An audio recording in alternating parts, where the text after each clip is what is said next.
Fala pessoal, hoje vamos com mais uma aula da Crítica da Razão Pura do Kant. Nós estamos analisando o prefácio e a introdução dessa obra, que é magnífica, que é muito importante para o debate do pensamento moderno, mas para todo o debate da metafísica, porque é essa obra que faz uma ruptura da metafísica clássica e Kant, então, com a Revolução Copernicana, acaba gerando uma grande revolução na maneira de filosofar, na maneira de pensar a metafísica, na maneira de pensar a própria filosofia. Estamos na aula hoje número 6, então temos já 5 aulas gravadas sobre a análise que eu estou fazendo. Então quem chegou agora nesse vídeo, fica o convite para vocês conhecerem os demais vídeos já gravados, já postados aqui. E hoje falaremos então sobre o debate especificamente da metafísica mesmo. Hoje eu vou falar sobre a alma, sobre o mundo e sobre Deus, a partir daquilo que Kant fala aqui nessa obra, A Crítica da Razão Pura. Então, vamos aos pontos da aula de hoje e não esqueçam também de curtir o vídeo e se inscrever aqui no canal para receberem mais aulas como essa que estamos fazendo aqui com a obra do Kant.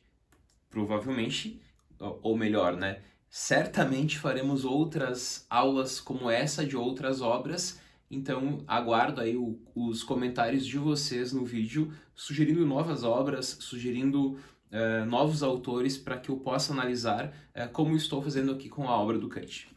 Então, pessoal, separei aqui alguns pontos para a aula de hoje e vamos a eles.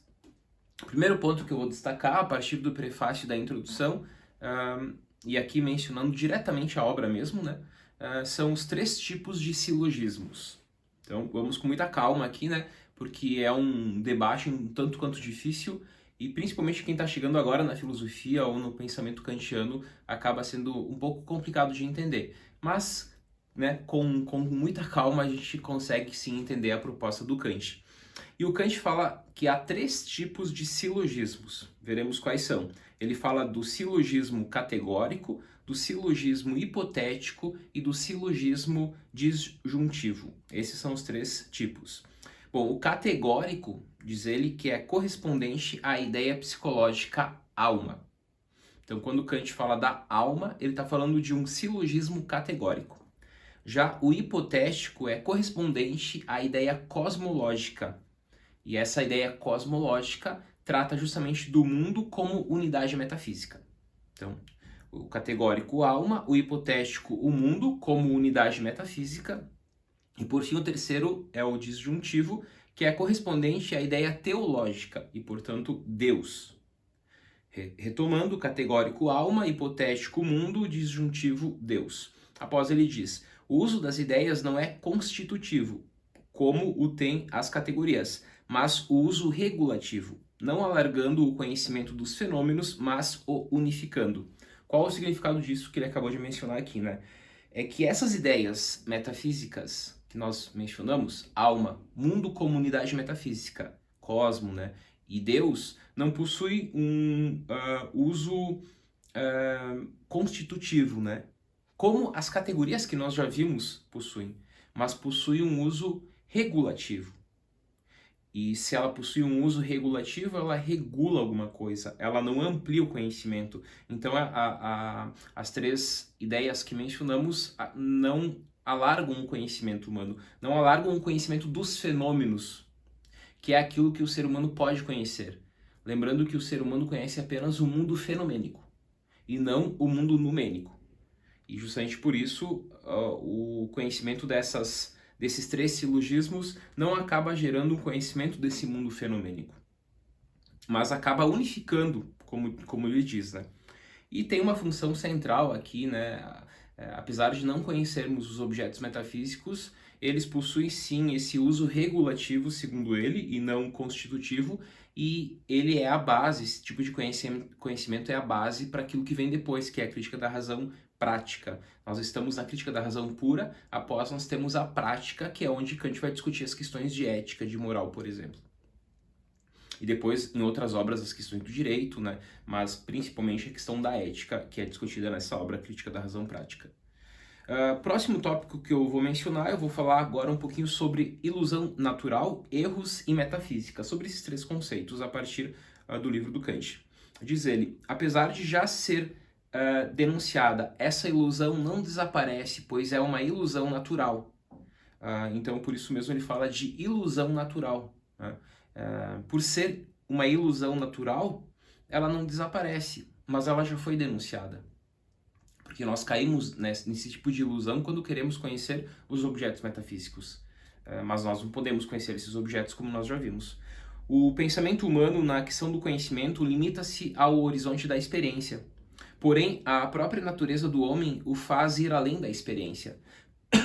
Nós possuímos, enquanto seres humanos, uma natureza que tende a ir além da experiência, que tende a ir além do mundo fenomênico, né? Mas nós não conhecemos, justamente pela mesma natureza que nos lança além do mundo fenomênico, nós não conseguimos conhecer além do mundo fenomênico. Então, nós tendemos naturalmente ao númeno, a coisa em si, a metafísica, aquilo que extrapola o mundo sensível. Nós buscamos o suprassensível.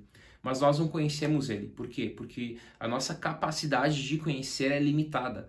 E é limitada a quê? Ao fenômeno e jamais ao número. Então nós podemos pensar, mas não conhecer o número, a coisa em si. Mas ao fazer isso, o espírito humano cai em erro, né? Então, apesar de não ter como conhecer, nós tendemos naturalmente a ir além da experiência e dessa forma, indo além da experiência, nós caímos em erro, né? Que é o segundo conceito que eu menciono aqui. E por dialética, Kant entende o estudo crítico desses erros. Então, lá na dialética transcendental, que é uma parte central da obra, a Crítica da Razão Pura, a dialética ela tem esse objetivo, né? Estudar criticamente esses erros que o ser humano cai quando tende a ir além do mundo fenomênico, do âmbito fenomênico. A razão, sendo a faculdade que faz com que o homem busque os fundamentos últimos e supremos, é a faculdade da metafísica. Então nós temos a sensibilidade, nós temos o entendimento e nós temos a razão, né? A sensibilidade nos dá o conteúdo, o entendimento nos dá a forma. Então tudo aquilo que nós conhecemos vem pela sensibilidade, o conteúdo, o entendimento regula, dá a forma, e a razão é quando o entendimento ele tende a ir além do mundo fenomênico, ele busca o mundo numênico, o mundo da metafísica, só que ela cai em erro. Então é justamente a razão, essa faculdade que estuda esses erros, que estuda os objetos metafísicos. Então, razão estuda objetos metafísicos. É, portanto, a faculdade da metafísica. Próximo tópico que eu vou mencionar é sobre a possibilidade da metafísica. Diz Kant, a dialética transcendental estuda o funcionamento da razão para determinar a possibilidade da metafísica.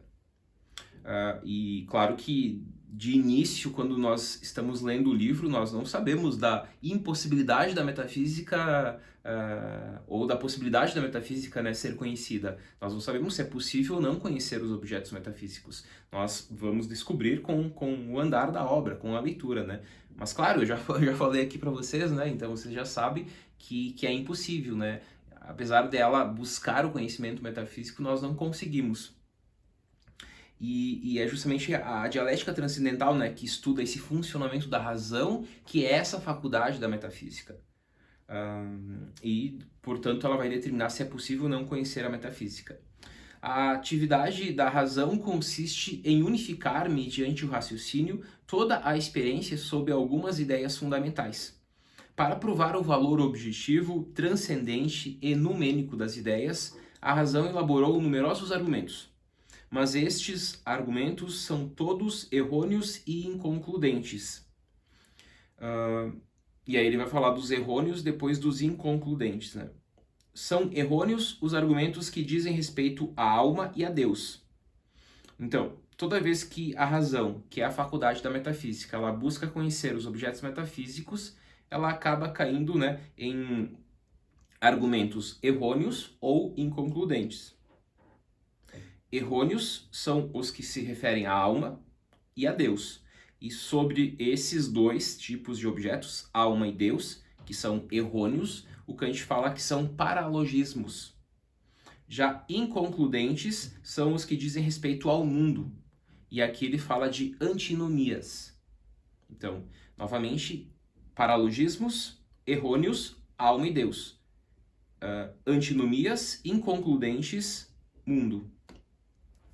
E a partir de agora, então, ele vai começar mencionando esses argumentos, né? Os errôneos, depois os inconcludentes.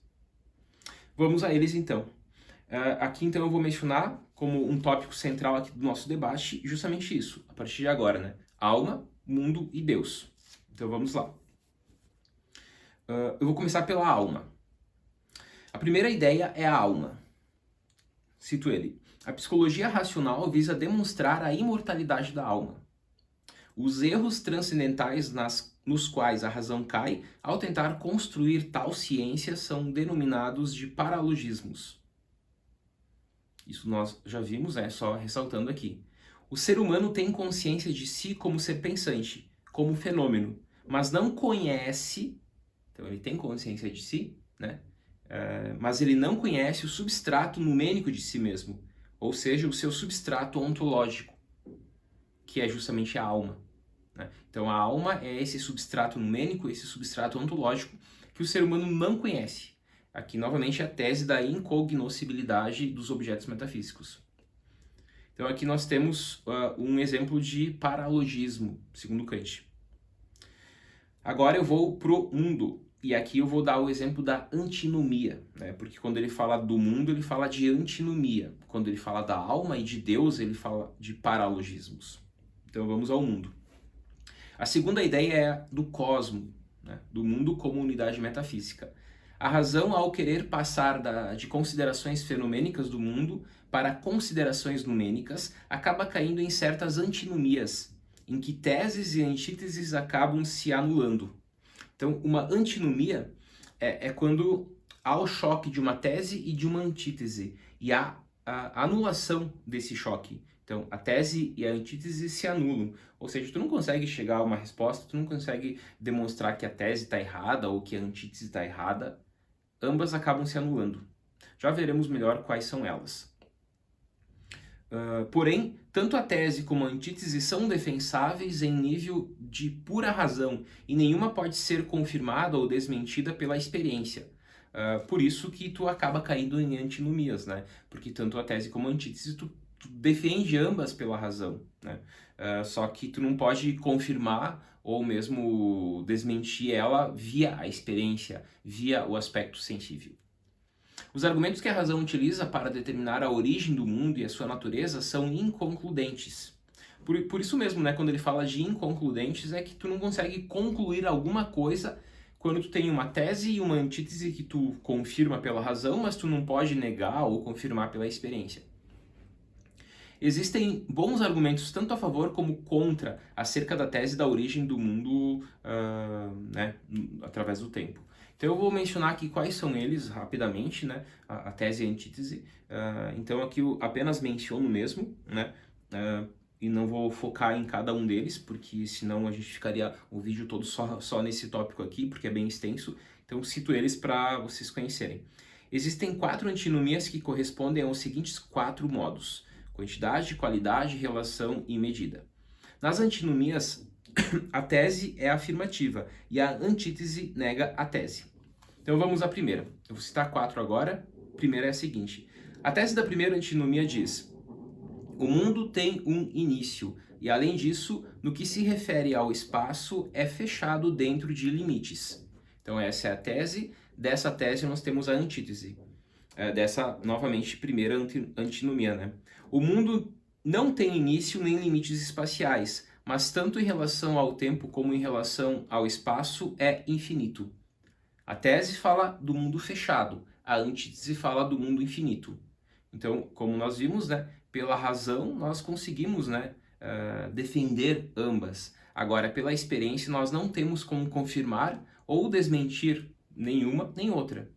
E isso ocorre também com as demais, com as outras 3. Então vamos para a segunda. A tese da segunda antinomia diz: toda substância composta que se encontra no mundo consta de partes simples. E não existe em nenhum lugar a não ser o simples ou aquilo que dele é composto. Então a tese é partes simples. Já a antítese diz: nenhuma coisa composta que se encontra no mundo consta de partes simples. Né? Primeiro, toda, né? Depois, na antítese, nenhuma. e nele não existe em nenhum lugar nada de simples. Então, antítese. Terceira tese. A terceira antinomia possui a tese que eu falo agora, né? A causalidade, segundo as leis da natureza, não é a única da qual possam ter derivados todos os fenômenos do mundo. É necessário admitir para a explicação deles também uma causalidade livre. Opa, então aqui nós temos na terceira antinomia, né, a tese da liberdade, do livre. Já a antítese dessa terceira antinomia fala: não existe nenhuma liberdade. Então, tese, liberdade. Antítese, não liberdade. Não existe nenhuma liberdade, mas tudo no mundo acontece unicamente segundo leis da natureza. E por fim, a quarta e última, né, antinomia tem como tese: no mundo existe algo que, ou como sua parte ou como sua causa, é um ser absolutamente necessário. Necessidade. Veremos a antítese.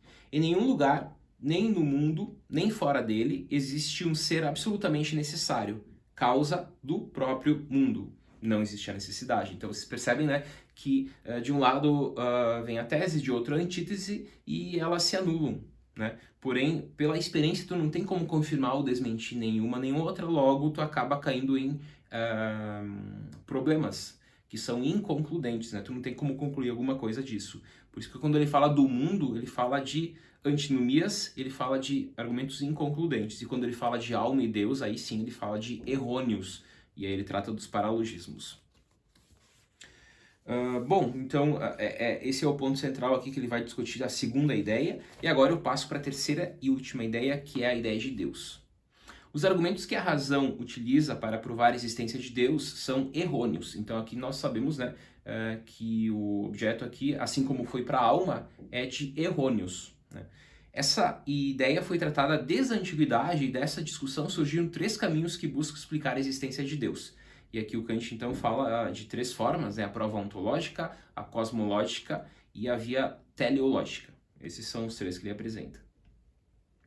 Vamos ao primeiro, então, a prova ontológica. A prova ontológica que parte do puro conceito de Deus como perfeição absoluta para daí deduzir a sua existência. E aí há vários, claro, autores em cada uma delas, né? Aqui a gente poderia citar o Anselmo, por exemplo, que é o grande nome da prova ontológica. A prova cosmológica, que parte da experiência e infere Deus como causa, ou seja, da contingência do mundo demonstra-se a existência do ser necessário, que é Deus. E a terceira prova é a teleológica, que partindo da ordem e da harmonia do mundo, afirma a existência de Deus como mente ordenadora. Bom, as últimas 2 provas, né, a cosmológica e a teleológica, supõem a primeira, que é a ontológica. Já que a prova ontológica não procede, as 2 últimas provas também não procedem, diz Kant. Então nós vimos agora as 3 ideias, né, a alma, cosmo e Deus, a partir da tese levantada por ele, né, dos errôneos, alma e Deus, paralogismos, inconcludentes, mundo, antinomias. Agora vamos fazer um fechamento nesse vídeo citando uma espécie de conclusão a partir disso que ele mencionou até aqui. Então aqui veremos, né, que elas não possuem um valor constitutivo, que elas são coisas em si incognoscíveis, essas 3 ideias. Kant conclui que as ideias da alma, do mundo e de Deus não têm valor constitutivo. Portanto, a metafísica não possui valor constitutivo, né? E nós vimos que ela possui valor regulativo, né? Pois são formas que não têm conteúdo. Por que elas não possuem valor constitutivo? Porque elas são pura forma, elas não têm conteúdo. No momento que eu quero conhecer, por exemplo, este livro, o conteúdo dele adentra via minha sensibilidade e é regulado pelo entendimento. Então a sensibilidade me dá a matéria do mundo, o entendimento me dá a forma dos objetos do mundo. E assim eu conheço. Lembrando que a sensibilidade e o entendimento são são a priorísticos, né? E isso já foi abordado em vídeos anteriores. Por isso mesmo que quando ele fala de alma, de mundo, em comunidade metafísica, né? Não o mundo sensível em si, mas o mundo comunidade metafísica, de Deus, é diferente conhecer a alma, Deus, do que conhecer um livro.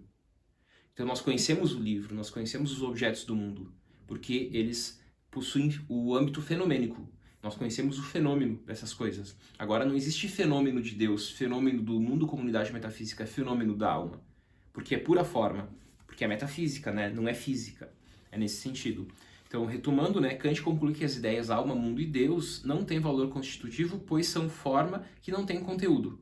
Essas ideias representam um ideal inatingível da razão especulativa. Elas são coisas em si e, portanto, são incognoscíveis. A metafísica, como conhecimento da coisa em si, é impossível, enquanto conhecimento, né? Não enquanto pensabilidade. Ela somente é possível como estudo das formas a priori da razão. Então, a metafísica é possível para Kant somente como estudo das formas a priori da razão, somente assim. Portanto, é impossível a metafísica se tornar ciência. Uma das grandes questões da obra é justamente essa: a metafísica é ciência? A resposta, não, é impossível ela se tornar ciência. Prova disso vem com a dialética, que mostra os erros nos quais a razão cai ao tentar fazer metafísica. E as ideias, né, alma, mundo, Deus, também são erros transcendentais? Kant responde a essa pergunta afirmando que as ideias não são ilusões. As ideias não têm uso constitutivo como o têm as categorias, mas uso sim regulativo, unificando o conhecimento. Então, elas possuem sim essa função do uso regulativo de unificar o conhecimento. Bom, pessoal, então esse foi mais um vídeo nessa saga da crítica da razão pura que estamos passando por ela, né? Comentem aqui o que vocês estão achando do vídeo, se vocês tiverem alguma pergunta sobre aquilo que eu mencionei aqui no vídeo, e também sugestões para outras obras que eu possa analisar aqui com vocês. Um forte abraço e até o próximo vídeo.